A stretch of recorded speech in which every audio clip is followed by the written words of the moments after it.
Okay, so we've had two keynote speeches to set the scene as to how important this is.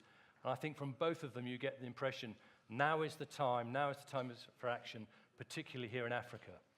What I thought I would do just very briefly is set the scene as to what we see going on around the world.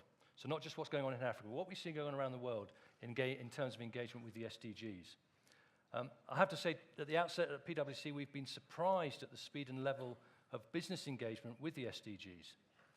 Last year I was at New York Climate Week, and I observed it ought to be renamed New York SDG Week. There was way more conversation about SDGs in many of the breakouts. And if you look at the agenda for this year, which happened at the New York Climate Week this year, which is next month, the same thing. In July, I was at the UN High-Level Political Forum in New York. 43 countries attended to present their voluntary national reviews. Yes, you heard me. 43 countries attended on a voluntary basis to describe how they are getting on and the progress they are making with the SDGs. And from Africa, there was Benin, Botswana, Ethiopia, Kenya, Nigeria, Togo, and Zimbabwe, all there talking about what they're doing. That's on top of the 22 who attended in 2016, and already 44 countries have signed up to present their VNRs in 2018. Including from Africa, Benin, Cape Verde, Egypt, Guinea, Mali, Namibia, Niger, Republic of Congo, Senegal, and Sudan. And that number is going up almost on a daily basis as more countries volunteer to come and give their national reviews next year.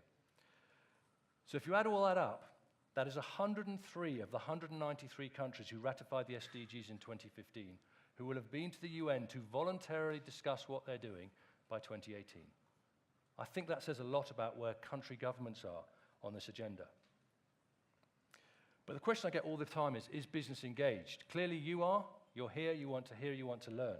But is business generally engaged?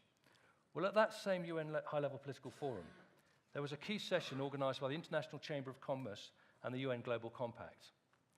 They had over 1,500 registrations for that meeting. 1,500 registrations. So many they had to get special permission from the UN Secretary General to use the main UN General Assembly Hall for the meeting because it was the only room big enough in UN headquarters to house everybody. That tells you something as well, that unlike the MDGs, the SDGs have really got the attention, particularly of business, in a way that hasn't been seen before. And might I remind you that this is the Responsible Business Forum. So let's talk as much as we can about business. We've heard from both speakers the importance of the private sector, the private sector being absolutely critical to the achievement of the SDGs. But while we talk about this, can I just make a couple of observations or points? First, while it's critical that the private sector is involved, business cannot achieve the SDGs. The achievement of the SDGs is for government. It is not the role of business. But business can align strategy to the SDGs and understand whether they're helping or hindering government to achieve them. So let's talk about alignment of strategy when we're talking about business focus. Secondly, to achieve the SDGs, business will have to implement change at scale. I've written many blogs on this already. I don't want to hear what I call the sunshine stories, the nice little project which is SDG aligned, which forgets the business as usual. I want to hear about businesses changing its business as usual. Either how it's delivering its products or services in different ways, or how even maybe it's changing its products and services to align to the SDGs. Which brings me to the third point. While we're dealing with the goals separately, let's not forget they are absolutely interconnected. One action can achieve many different things. So collaboration will be needed not just within supply chains and value chains, but also between them. So I challenge you to meet someone new. I challenge you to have what I call the unlikely conversation with somebody, which might unlock a new idea, a new thought, a new collaboration. Who knows where that might lead?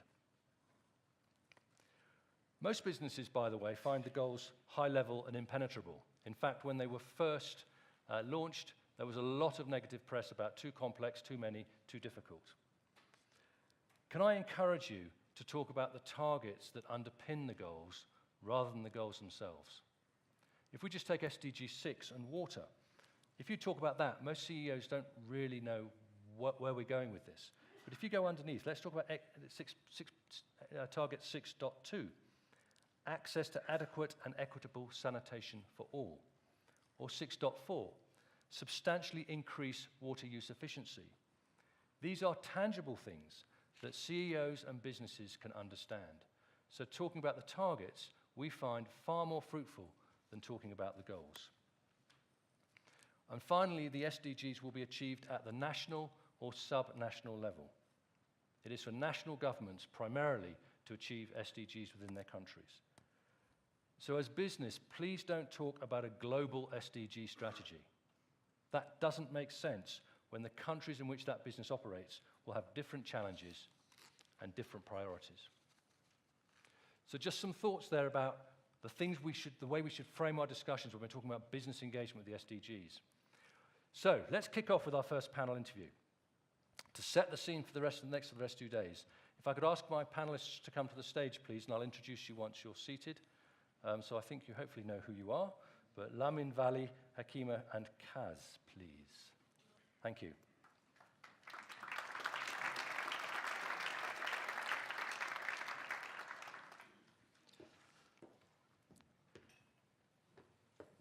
So I've asked each of the panelists to say a few words, make some opening remarks. We've already heard from Lamin, and then we're going to have a chat.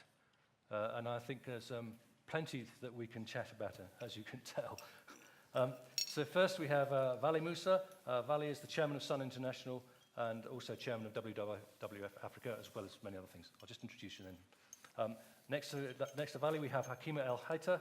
She's the special envoy for climate change for the Kingdom of Morocco and Global Climate Action Champion at the UNFCCC. Next to Hakima, we have Coovadia, chairman of the National Business Initiative and managing director of the Banking Association of South Africa.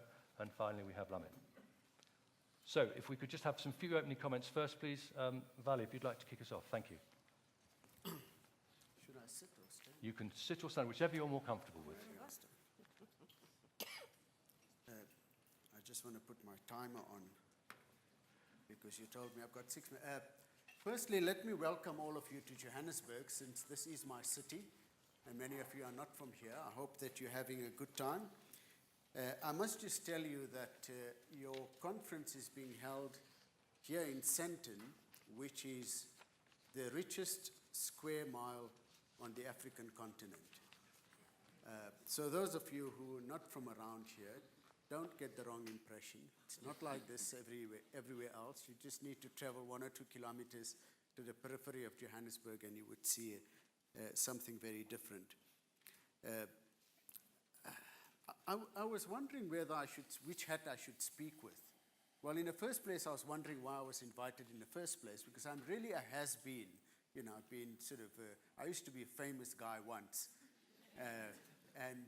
So I was wondering whether I should talk in my capacity as chair of WWF South Africa, which I could tell you some very interesting things, or whether I should talk in my capacity as a person who is a director on a number of large listed companies here in Johannesburg. And since it's the Responsible Business Forum, maybe I'll just talk a little bit from that point of view. I don't really represent business. I think Coovadia is much more of a representative of the private sector, so he will speak.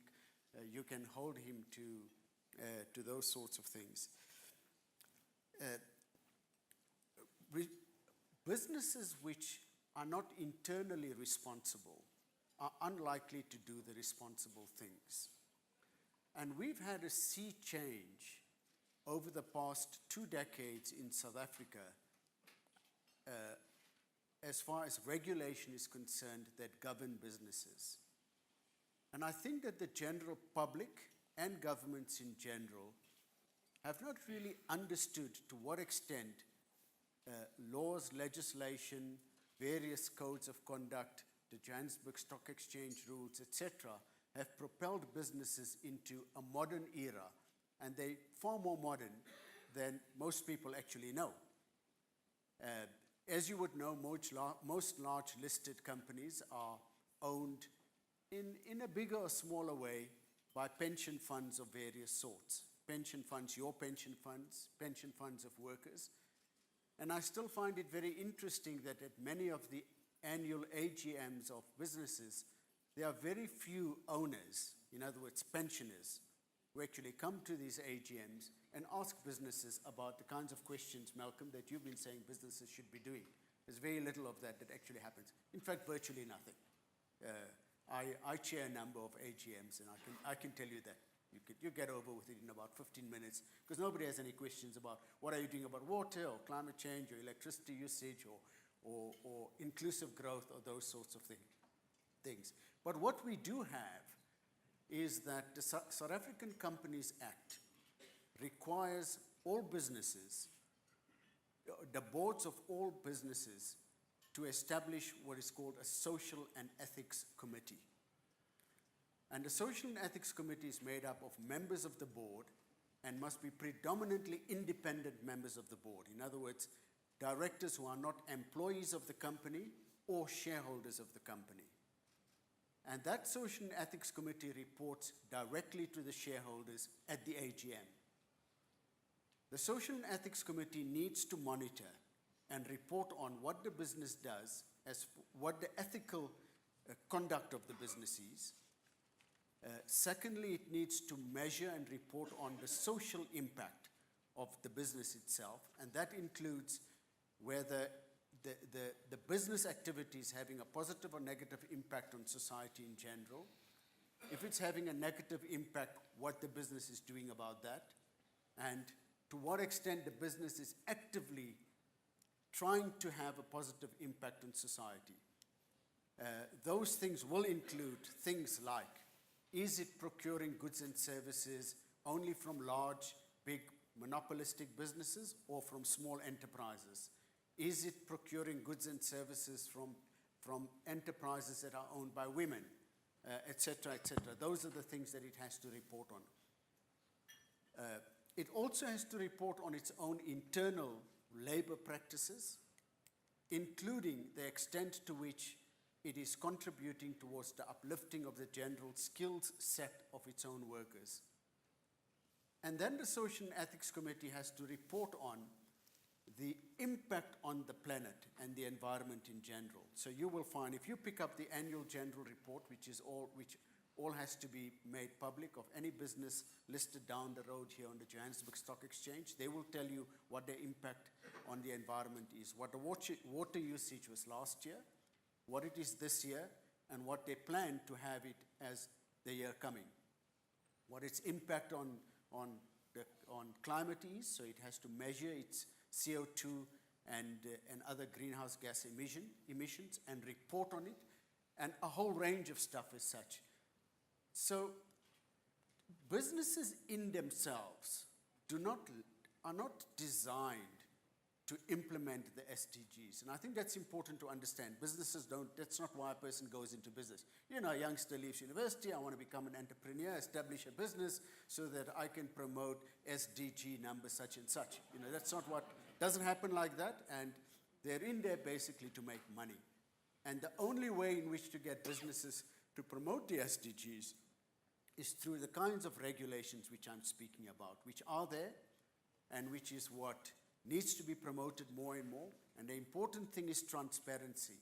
South African businesses are probably today more transparent than businesses anywhere in the world, and more transparent than any other institution in South African society.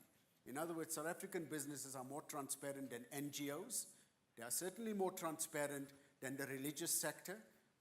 All of the religious institutions, none of them report on their carbon footprint. None of them report on what they pay their staff and those sorts of things, what their labor practices are, et cetera, et cetera. And they're certainly more transparent than the government. And the government has made most of these laws, but try to find the carbon footprint of any government department in this country, you will struggle. And of course, that's the case in most countries as such. So I think that there's a bit of a perception lag about these sorts of things, and I think government, society, and NGOs have done very well in propelling businesses to the point where they are, and hopefully that's what you would champion. And because UNDP and the multilateral organizations are playing a big role in this conference, I would urge you to ask government departments and governments to put in place transparency measures that are similar to that in the private sector. Not anymore. You don't have to do any more, just similar. Abide by the rules that they've made for other people, and it will be interesting for us to know whether South African government departments are spending money on procuring goods and services from women-owned businesses, whether they're promoting employment of disabled persons, etc., and those sorts of things. My time is up. Thank you, Chairman. Thank you, Valli. Right, well, you've just set out an agenda for the whole conference there. Can I ask you two questions very briefly on what you just said? First, you said that an entrepreneur, a young person, doesn't leave university and say, I want to achieve SDGs X or Y. Do you believe that businesses that do promote sustainable development can and are more or as profitable as businesses that don't? Look, I'm not clever enough to give you a scientific and evidence-based reply to that question. But there is no evidence that taking shortcuts makes you more profitable. Right. I think there's no evidence whatsoever as far as that is concerned. And I haven't found in my experience, I've been in government, as you know, as a cabinet minister for 10 years. I'm very active in NGOs, etc. And so, I've been around a lot of places. I haven't found in businesses a view that it will make a business less profitable as such. In fact, the modern businesses, by and large, are run by people who don't own the business. So the largest businesses that are listed on the Johannesburg Stock Exchange, or the banks which CAS represent, the law requires the board of directors to be composed, and a majority of the people on the board of directors must be people who neither own the business or are part of the management as such. So these are independent people. And for people like those, they don't seem to think that if you have to be transparent, report on your impact on the environment, that it's going to be bad for the business. And the general view in South Africa, I'm not a global expert on this question, in South Africa is that the more you uplift society and the better off people are generally, the better it is for everybody, including for business and including for the owners of the business who are really looking for profits. So business can create the environment where business can be successful. Perfect. Thank you very much. Hakima, could you say your first few words? Thank you.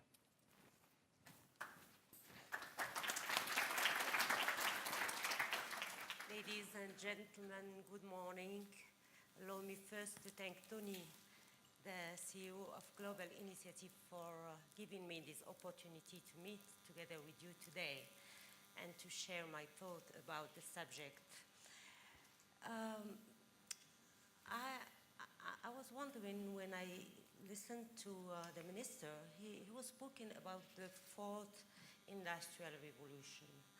And he said also that the world of tomorrow will not be similar to the world of today. He said that many jobs will disappear and we will create new jobs. We are speaking about sustainable development. And when we speak about sustainable development, it means that we have we should have a vision. And to have a vision, we should have the vision of the world of tomorrow. What will be the world of tomorrow? This vision was a little bit, I will say, established last year in 2015. 2015, the international community adopted the 17 SDGs. The 17 SDGs to fight against poverty, 17 SDGs to implement and to reach and to realize dignity for humanity. Then we adopt the Paris Agreement, and the Paris Agreement is simply a question of a global transformation.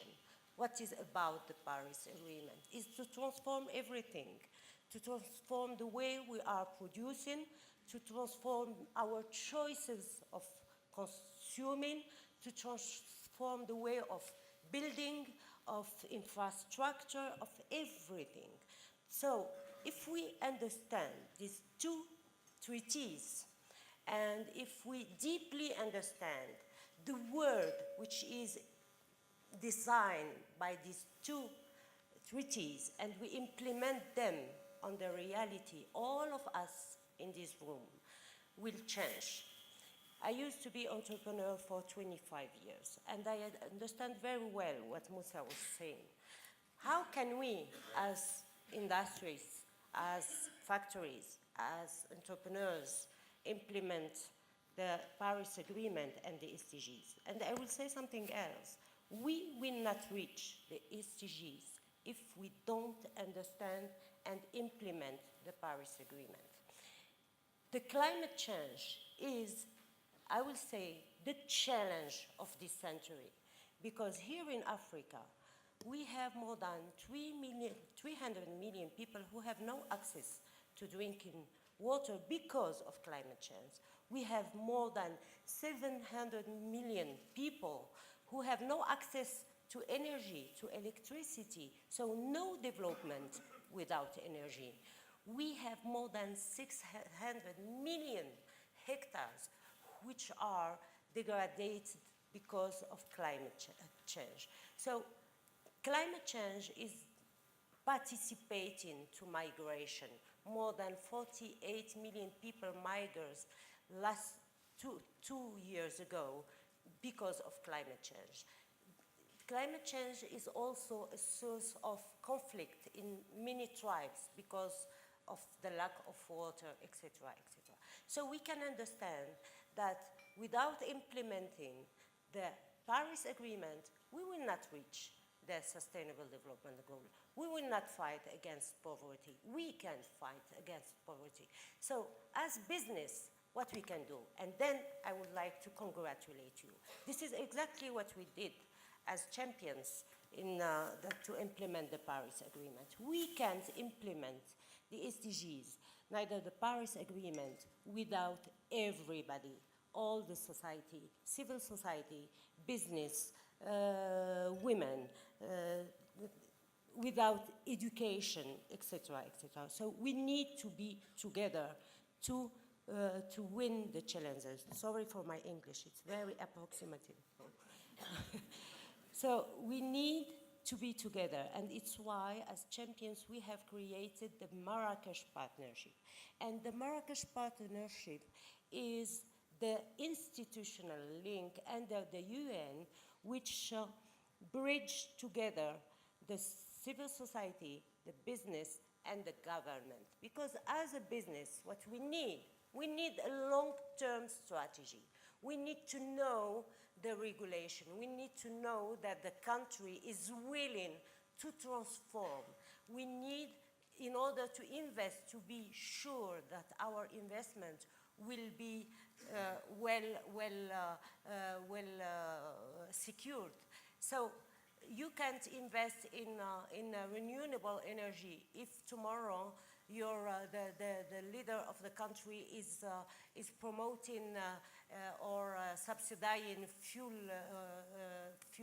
You can't innovate if you don't have the vision, if you don't have the long-term strategy. So what we did in Paris and in New York with adopting these two treaties is we have already established how the world of tomorrow will be. Tomorrow, maybe we don't need cars. Google and Moosa are manufacturing computers on the road. Tomorrow you don't need remember what was the story of Kodak. Kodak was the most famous factory for pictures around the world in the 1917. Now it disappeared because the innovation has changed everything. So tomorrow will be different. And tomorrow we need as business to innovate, but to innovate to win and the challenges of climate change and to be able to implement the SDGs. So if a business implementing SDGs is making more profit, I would say definitely yes, because everybody who has a factory or a business here know that when we are manufacturing, putting less energy in the factory, less water you are producing, less wastewater, putting less energy you are earning on your bill of energy, you are optimizing your process, etc. So yes, we can earn money, we can create a new business. All the challenges of climate change, all the challenges of poverty, I will say, can be looked at opportunities for business. We can create business, we can create green, what we call green growth, and Africa, I think, is the most favorite continent for that, because we will be in Africa the most populated continent in the world by 2050. We will have the most important middle class in 2050. We will have the most younger people in Africa. So Africa is a very good market for business. But doing business, we need to reinvent the business for Africa. All our retard, Anne, dépêche-toi, retard, late, we were late, you know, we have some step because we are late on infrastructure, etc. All this lack can be transformed with innovation, and we can accelerate the time. We can accelerate the history of Africa. And Africa may be the continent with a new civilization and with a new development with innovation, tackling climate change and fighting against poverty. Thank you for supporting my bad English.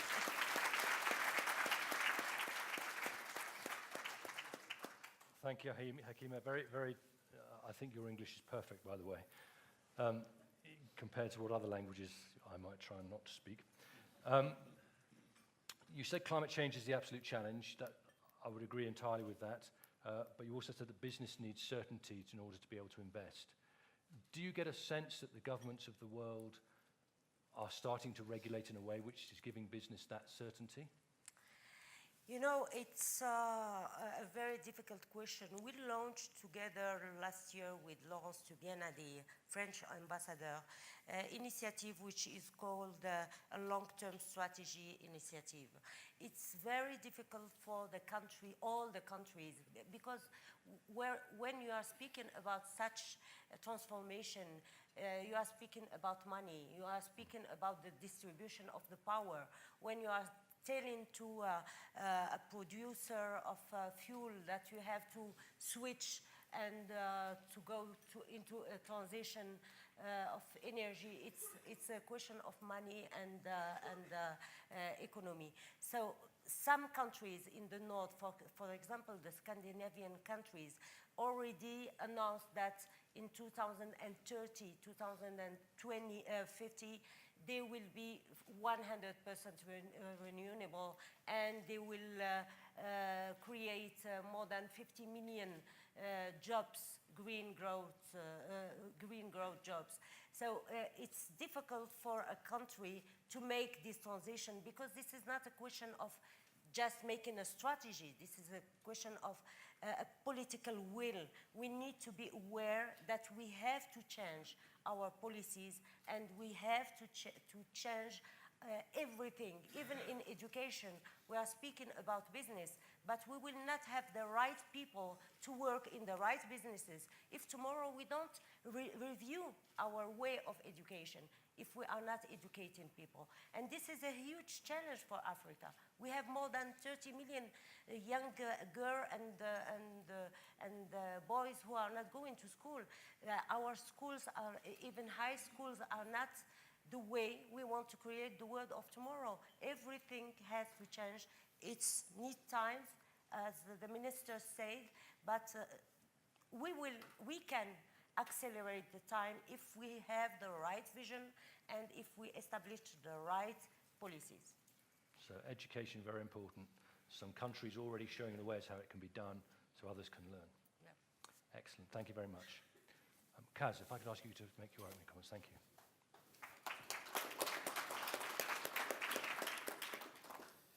Thank you very much, and thanks for the invitation. Let me just start with one of the points that Valli made.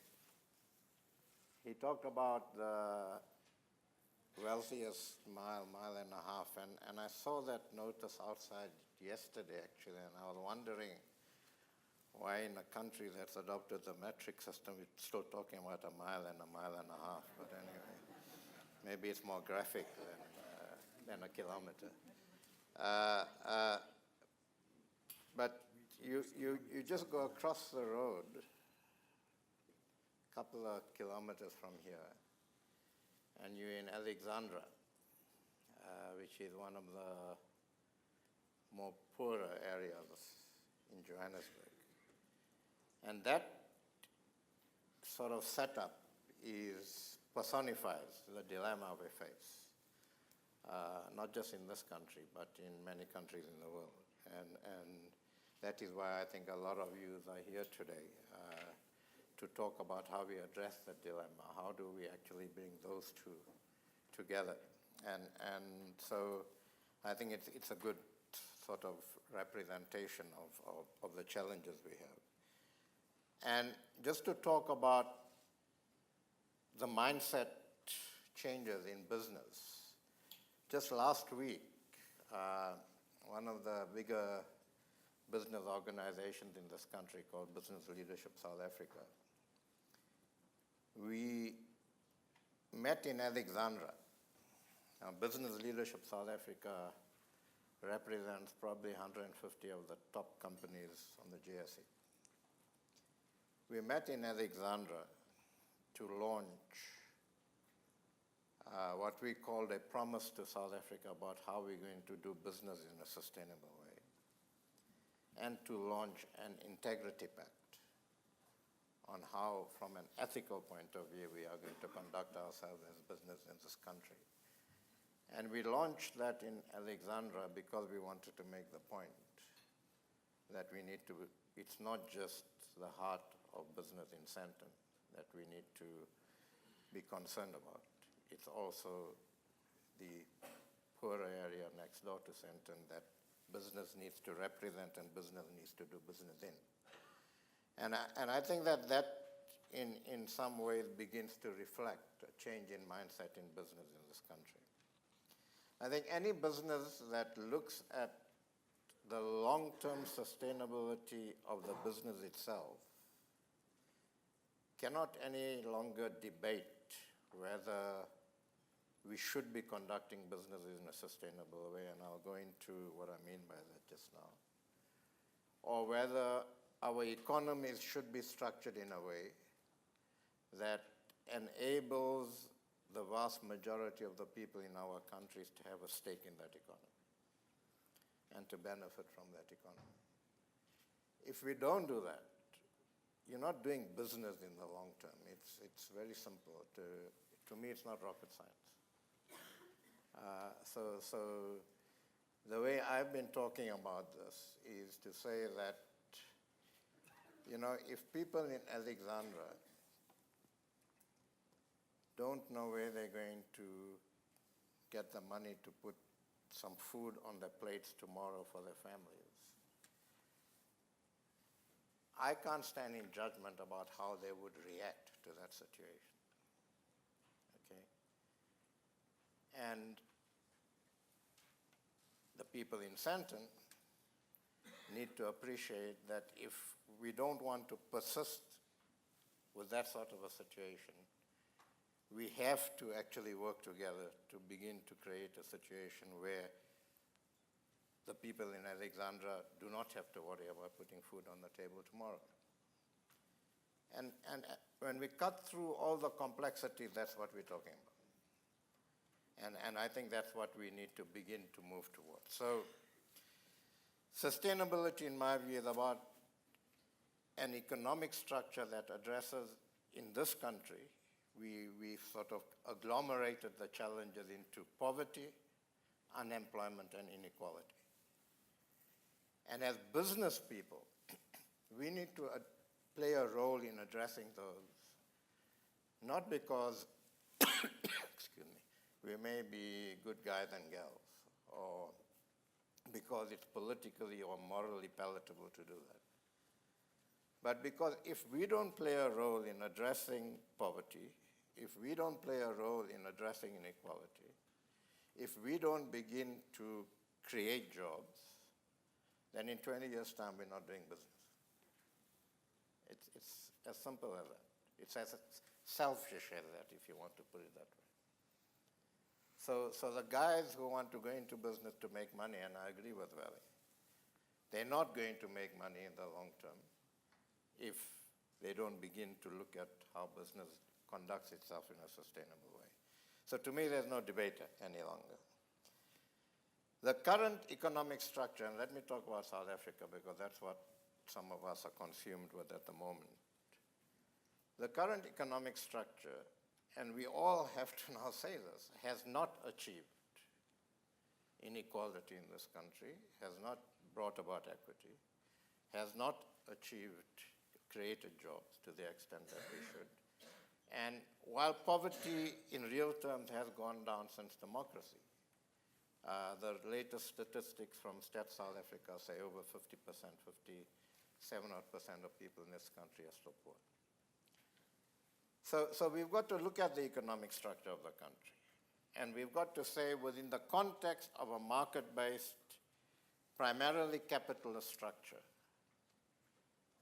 what sort of thinking do we need to ensure that even within that sort of a structure, some fundamental issues need to be addressed to ensure that the economy works for the majority of the people in this country. So some of us who are talking about this are not preaching that you suddenly become a socialist economy. So, I mean, you've got to be pragmatic about this. The dominant economic structure in the world is, market-based capitalist, some social democracies in other places.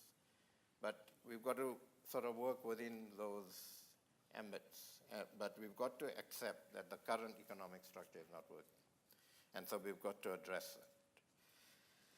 Fundamental restructuring entails the inclusion of both individuals and small and medium businesses. It entails skilling for jobs and enterprises. It entails a state that is able to manage that in a developmental way. It entails, in South Africa, integrating space because of the spatial disintegration that apartheid brought about, primarily based on race. And it entails good governance across the board, not just from government, from business, NGOs, and others. And this needs a social compact to begin with between business and labor, I think, because those are the critical players in the economy. But a social compact between business and labor that then works with government and civil society. And such a social compact must of necessity entail compromise and trade-offs. And when you're talking of compromise and trade-offs, more compromises and trade-offs need to be made by those who are privileged at the moment than those that are not. Not again because we're good guys or girls, but because that's what works. So I think these are some of the hard questions we need to address in talking about and in looking forward to an economic structure and a way of doing business and a compact between the various sectors of society that actually begins to realize some of these goals. And we need to have those hard discussions because they are hard discussions. And it is difficult to do. But I think that we're slowly getting into a mindset that says that we do need to do that because it's good for business. In South Africa, the NDP gives us a framework for this, the National Development Plan.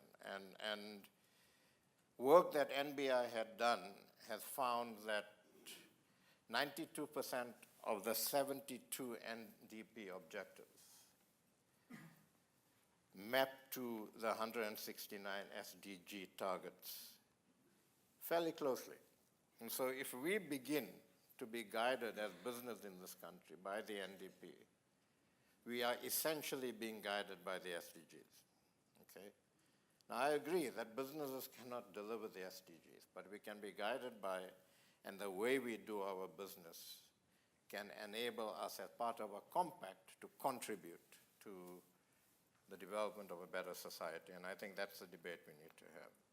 So our framework does talk to the SDG.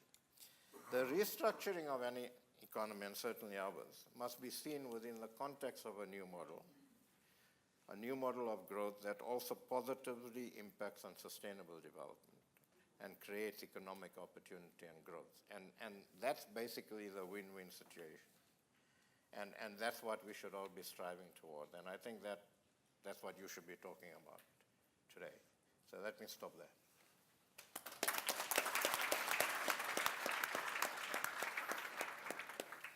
Thank you, Kaz, and some really interesting statistics right at the end there, which I've made a note of. You talk about a new model, a win-win. You talked about your vision of the need to create jobs. You talked about the same thing, that business, to be profitable in the long term, needs to address this agenda. Hakima talked about educating the youth, so the youth understand this. Do you think business people need educating as well? Because I think there will be quite a few business people who still think they can make a quick, short buck and carry on doing that. No, absolutely. I think that business people need a fundamental mindset shift, not away from the fundamentals that drive business, which is efficiency, profit, and all of those things. But I think that we need to move from profit maximization to profit sustainability. We need to understand the stakeholders we work with. We need to understand the impact we have on stakeholders, and that if we don't do business in a way that minimizes negative impact on stakeholders, those stakeholders are going to have a negative impact on the way we do business, okay? So I think that absolutely business needs to be educated. But I think that we need to come together as different sectors of society, including business, to say, how do we all need to develop a mindset that says that we all have a role to play in creating sustainable society, and that's what it is at the end of the day. Okay, thank you very much. So we've heard from all four panelists now, their thoughts. We've set the stage for the day. There were two things which have been coming out over and over again, which I'd just like to explore for the next, we've got about 25 minutes left to explore with you.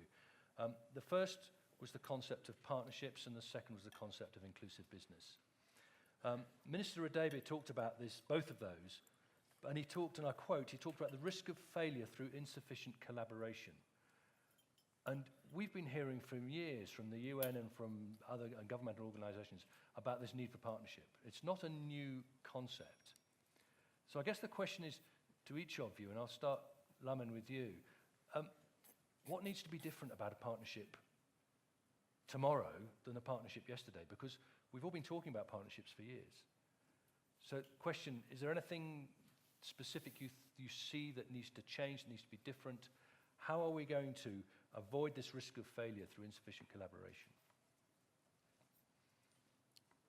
Thank you very much, Malcolm. I think that is a very important point. At the heart of the SDGs is the important principle of no business as usual. This relates to both how the planning processes are done, but more importantly, the implementation. I think we took a look at many of the plans that have been done by African governments. And I think if you have been engaged in the same exercise, you would agree with me that many of them have been very well written, underpinned by very good statistics. But implementation has been a problem. Very quickly, because I think this point is very important, you made the point that we should go beyond just the global goals.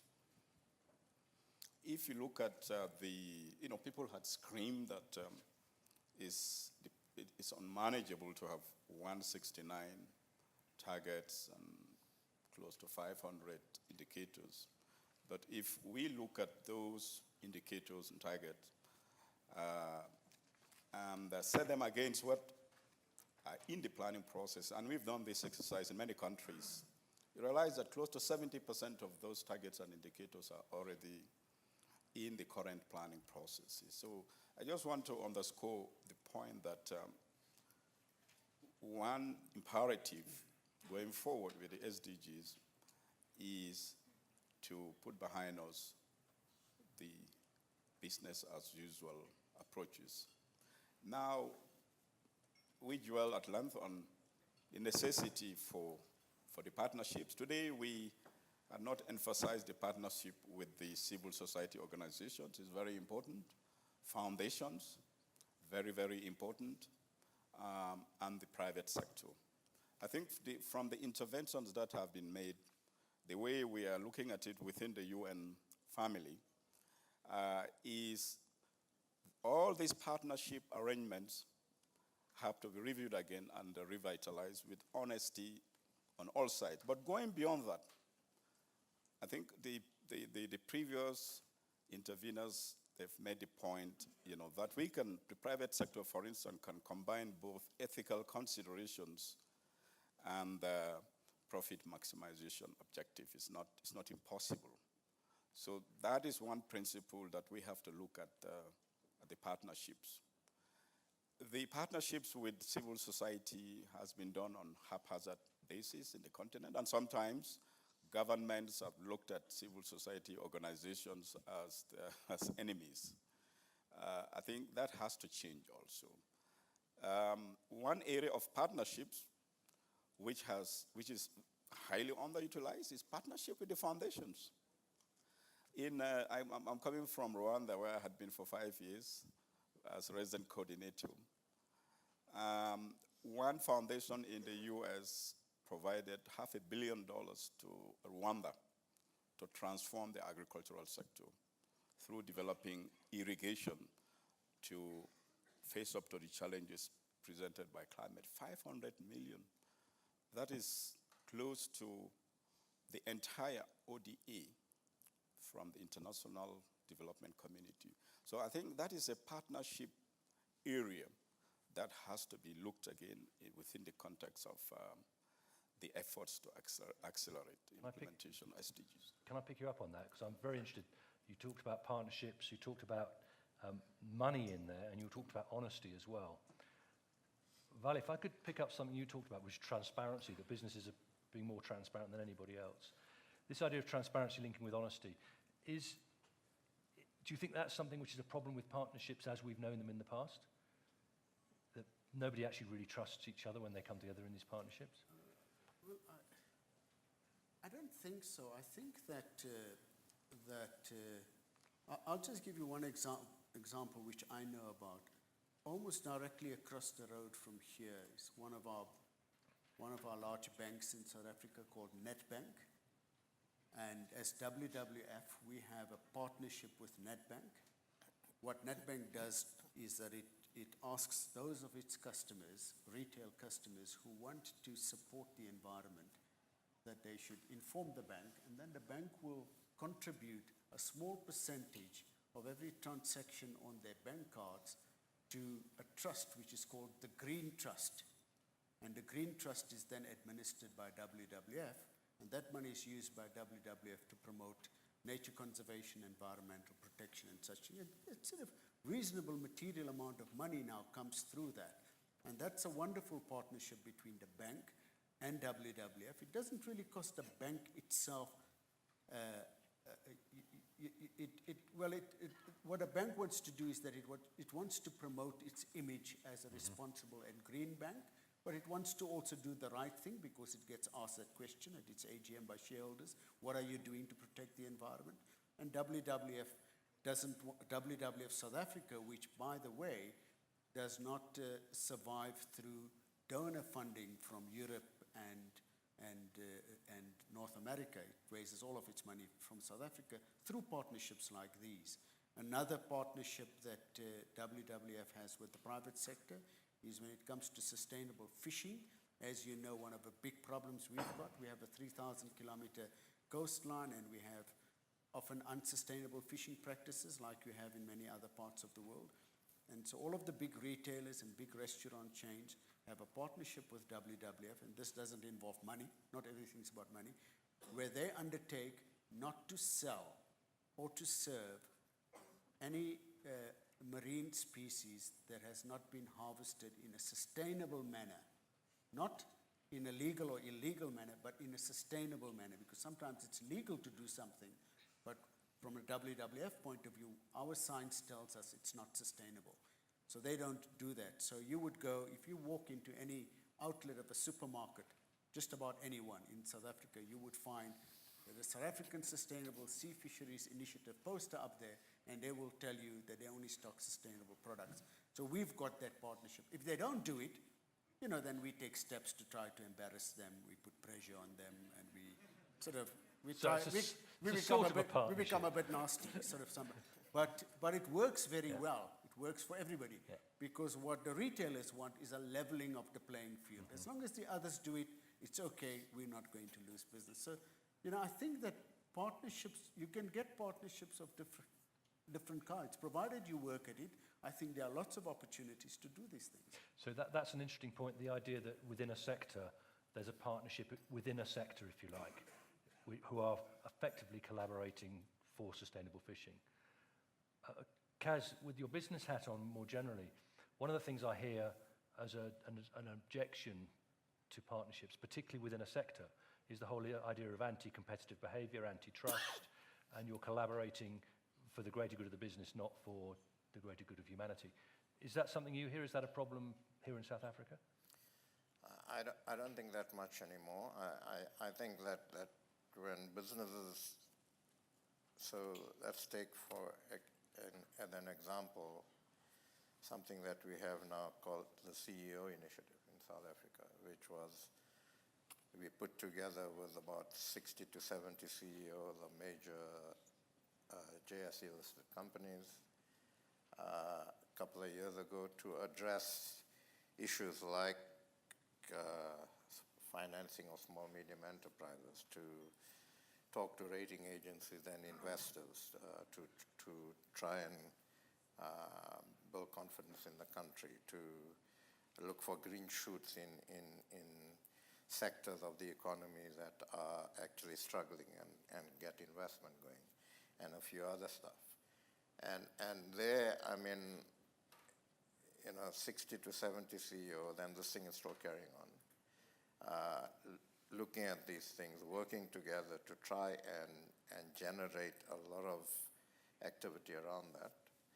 And they're seeing that because it's in the national interest. Now, I think competition and competitive issues, so if you look at the banking industry, there are some things that the banking industry will not get together to talk about.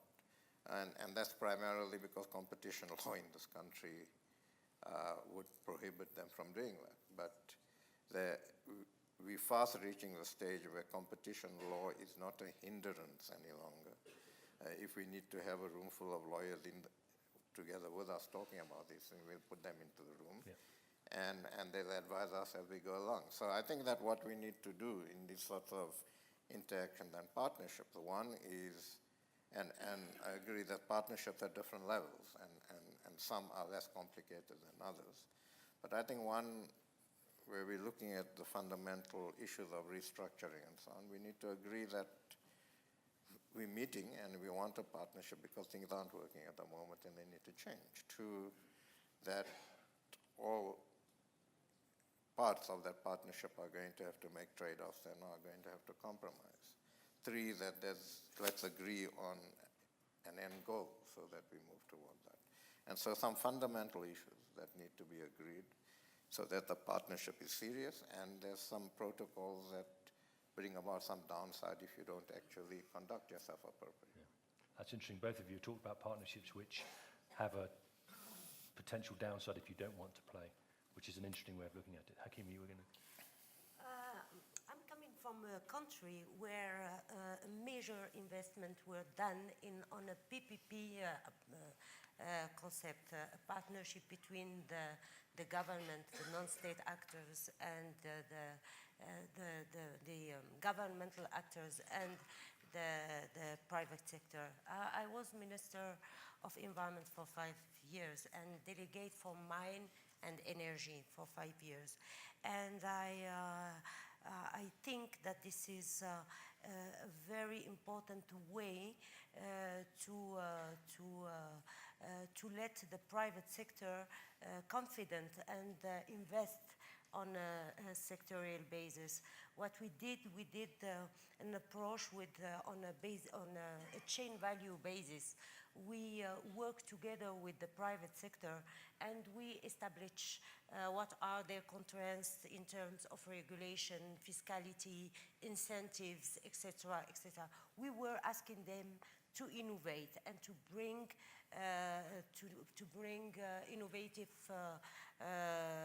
investments, and they were asking for incentives, for regulation, etc. So I think that the PPP approach or the public-private partnership is very important to accelerate the global transformation, and each one of these partners has a key role.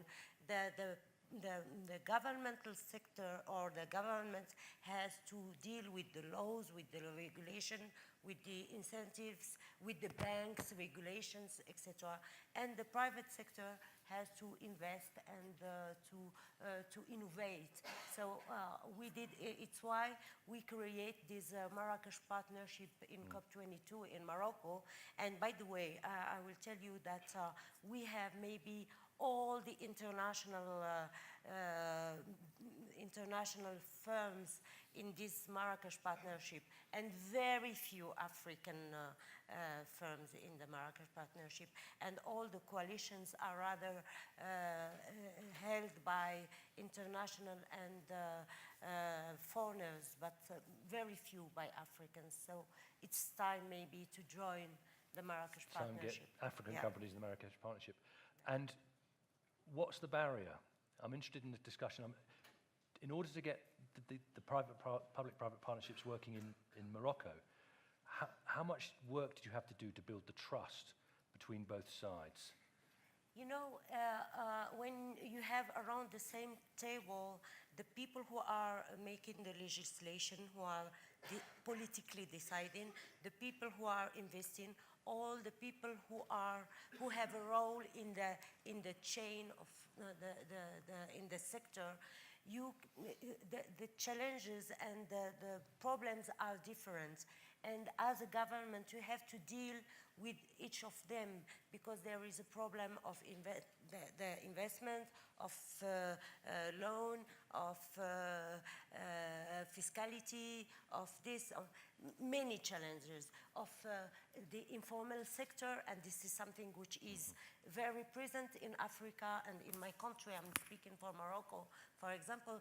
The informal economy is something like 60% of the Moroccan economy. It's huge. So to regulate everything, you have to deal with each part of the chain, each mile of the chain, and to find the right solution for them. But we succeeded to implement the biggest solar energy in the world within the PPP approach. We created the first PCB factory.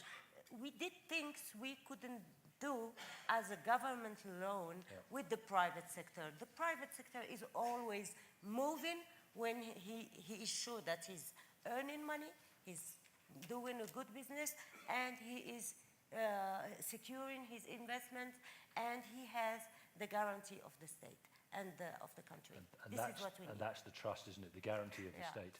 But interestingly, you came back to implementation, which is exactly where Lamin started, which is his observation that partnerships are well designed, but not always well implemented. Sorry? He was talking about implementation being really important to get the partnership actually to be successful. Fantastic. I'm going to move quickly on to the other area we wanted to talk about, which was inclusive business. And just to remind everybody of the definition of an inclusive business, I looked it up. So I was giving the right one. An inclusive business is a sustainable business that benefits low-income communities. It is a business initiative that, keeping its for-profit nature, contributes to poverty reduction through the inclusion of low-income communities in its value chain. So I want to focus on the value chain piece of this, if I may, and just ask you each a little bit of a question about this. Valli, maybe I'll start with you, because I'm going to work my way through the value chain. So if we start at the top of the value chain, upstream in the suppliers, what's being done? You talked a little bit about with your ethics committee, but what do you see being done by business to ensure that inclusivity is not only in the operations of these big businesses you talk about, but in the upstream value chain, supply chains that they are using? Do you see much going on in that world to ensure that's happening? Yeah, I think that there is stuff happening, but a lot more can happen. Businesses should be required to procure their goods and services from emerging small businesses. If all around this continent we can do that, it's going to give an opportunity for new businesses to emerge and new opportunities for. When you talk about businesses, sometimes you're talking about a one-man or a one-woman show at the end of the day. And that's what creates inclusiveness, and it spreads the wealth, so to say. Because if you're procuring goods and services from another big business like yourself, then what you're doing is that you're spreading the wealth to the same set of shareholders that probably owns your business at the end of the day. So that's a very important way in which businesses can actually do this. And the other important thing is to do it in communities and in areas where these businesses operate. So for example, typically if you take the mining sector, the mines tend not to be operating here in Johannesburg. This is one of the few cities in the world where they do operate from. As you know, there's a lot of mining happening underground here. But you know, they tend to be in places where there's quite a lot of poverty, in rural areas often, and they should be required to promote the development of businesses and enterprises in those areas. That's how you would do it. Secondly, businesses should be required to contribute towards education. And this is another important thing. It's not only about contributing money towards education, but contributing their skill and their knowledge base towards ensuring that educational institutions function properly. We find in this country, and I'm sure it's a case many other places, as often as it's not so much that the school has a shortage of money, but it has a shortage of good administration and governance. And here businesses could also play a role. So you're in favor of legislation in order to require corporates to not just play in their own playground, but to actually get out and to work with other smaller entrepreneurs. And they'll probably find they get as good quality and maybe better service as well. If I can go up the other end of the value chain, Kaz, to you, and think about the downstream side, which is the products and services, which are equally important in the idea of an inclusive business. What role has the banking industry got in providing products and services to the most poor, the most vulnerable, which is probably an area they traditionally haven't been so often? Yeah, let me start with just some of the good stuff that we do. For a developing country, we've done pretty well as far as including people into the sector goes. So we have an organization here called Fundmark Trust that does an annual survey of inclusive banking, inclusive finance. It's called FinScope. And that says that close on to about 78% of bankable people in this country have a bank account of one sort or another. Okay, now that's pretty good. Right. Having said that, there's very little, in a lot of those accounts, there's very little transactional activity going. So it's in out account, money going in, coming out. And so one of the things we're looking at is what do we need to do to increase transactional activity, because that then begins to enable people to interact with the sector, grow assets, get loans, start small businesses, and so on. The other aspect is that banking has changed. So we're looking at electronics, mobile banking, robotics, points of sale banking, agents in even little shops in townships and so on to do some form of banking.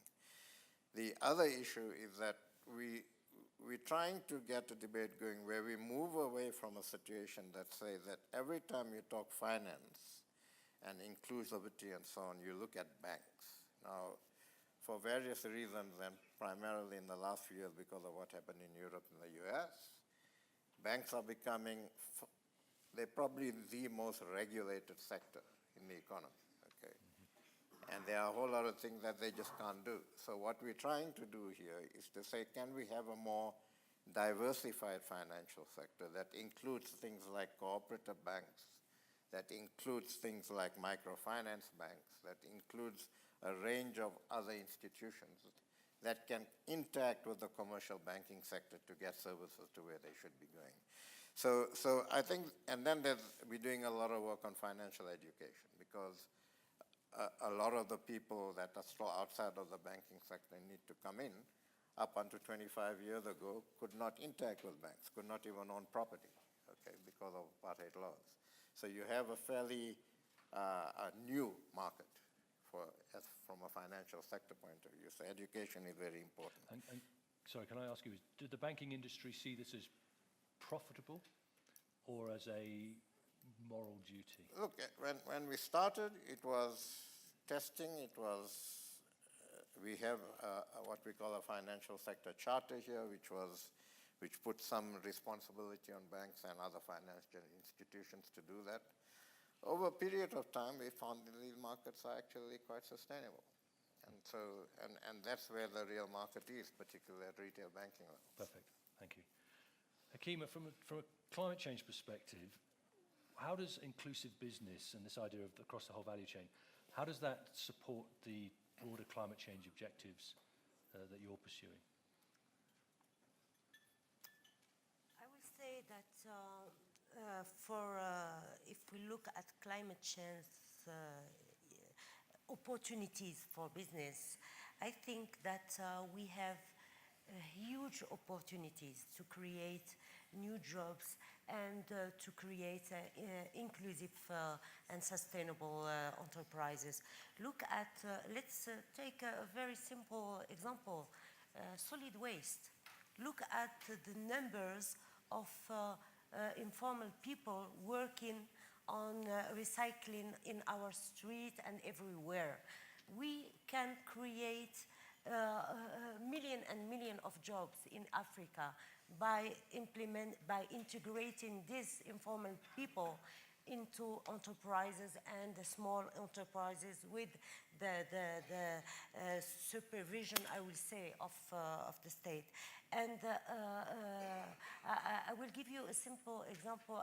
When I was minister, I did subsidize a small entrepreneur with $25,000 4 years ago.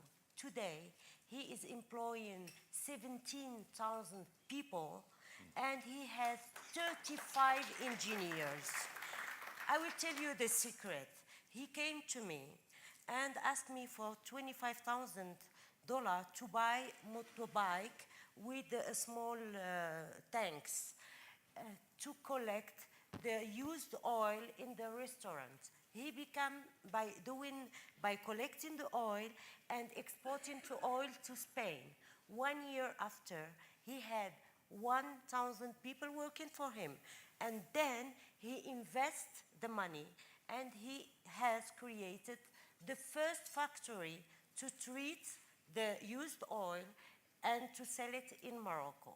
Now he is one of the most important green job factory in Morocco.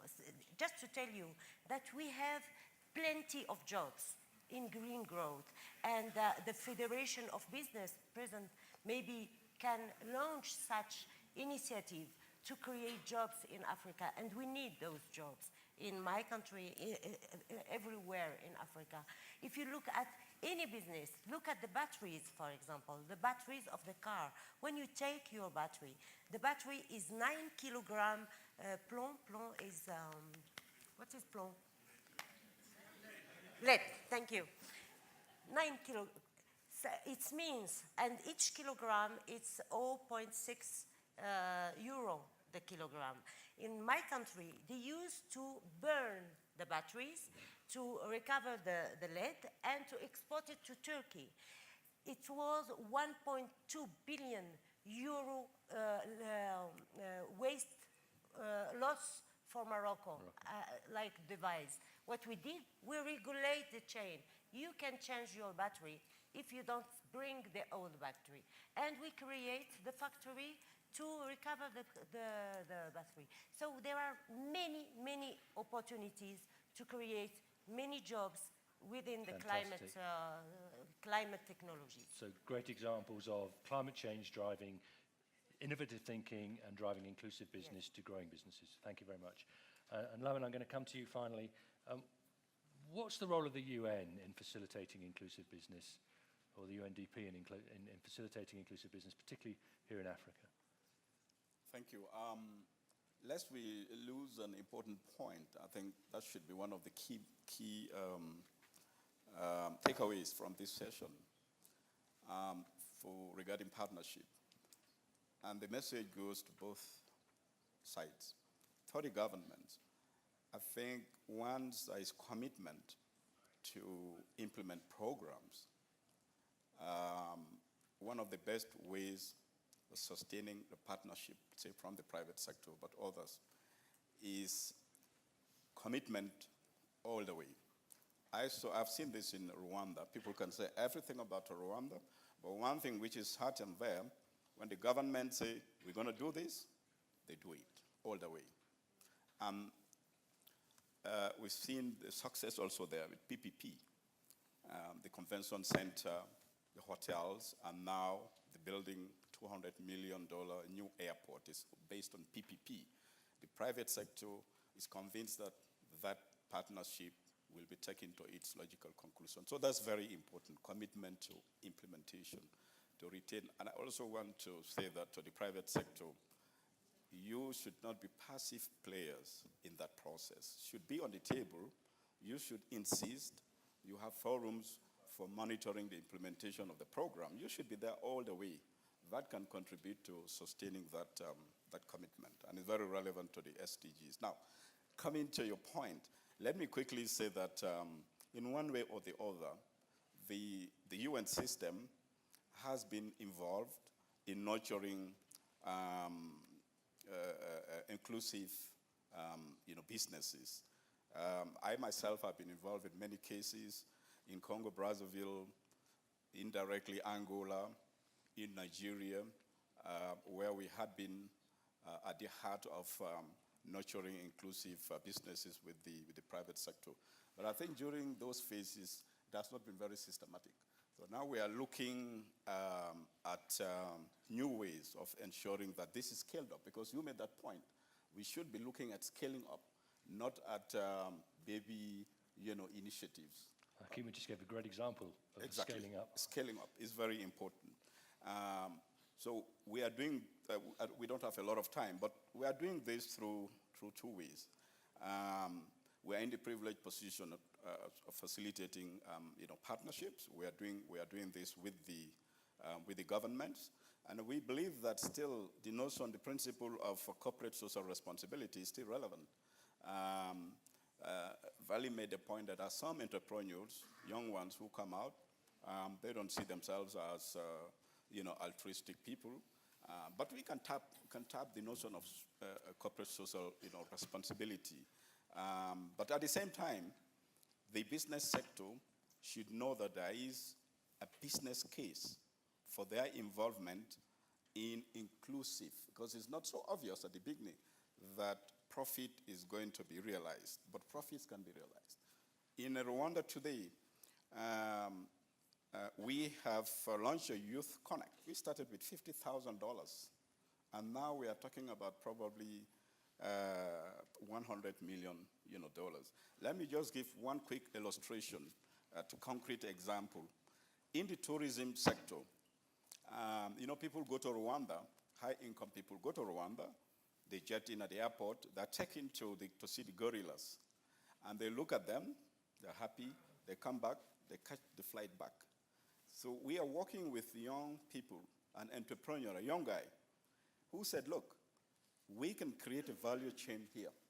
Instead of these tourists coming and going, after seeing the gorillas, they call it after gorillas. Meaning after seeing the gorillas. I'm glad you said that.